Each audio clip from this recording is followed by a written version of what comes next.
Let's get straight to the topic. Tirahin na natin to.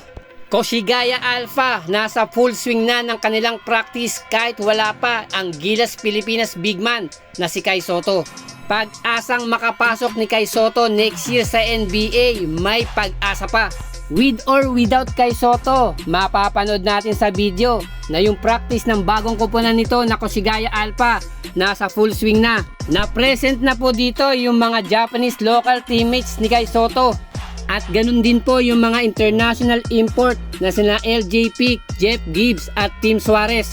Na napansin ko lang po sa kanilang practice, nakakaiba ito. Para bang naghahabulan sila, tinataya yung kanilang teammates. Meaning, they practicing the quickness and agility na mukhang magiging fast-paced tempo ang playing style ng Koshigaya Alpha. Then yung mga Japanese shooters, pinapractice nila yung kanilang mga 3 points.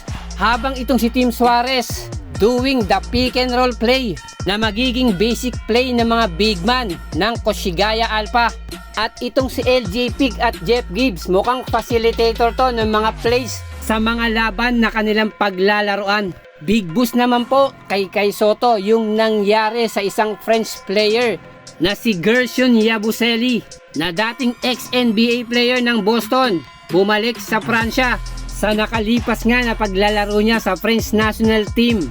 Nakasungkit muli siya ng isang NBA contract, a 1-year deal contract worth 2.1 million sa koponan po ng Philadelphia 76ers na medyo nasasayangan lang po ako sa pagkakataon kung nakapaglaro lang ng 3 game si Kai Sotto sa FIBA Olympic qualifying na yun lang po ang kanyang kailangan para makakuha ng NBA contract. Na syempre po kasama doon yung magagandang figures. Pero ang maganda rito, may pag-asa pa na kung maganda at impressive figures ang maipapakita ni Kai Sotto sa mga under FIBA tournaments.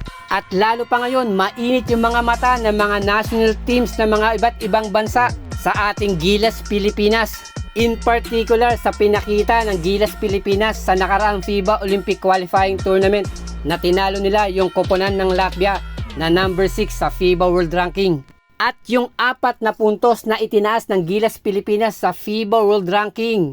Na ito na yung magiging pagkakataon ng isang Kai Sotto na matupad yung kanyang pangarap na sa ganda ng sistema, sa husay ng coach ngayon ng Gilas Pilipinas, improving, may development at meron pong progress. Na isa na nga po si Kai Sotto sa inaabangan, binabantayan when talking about basketball dito sa Asia.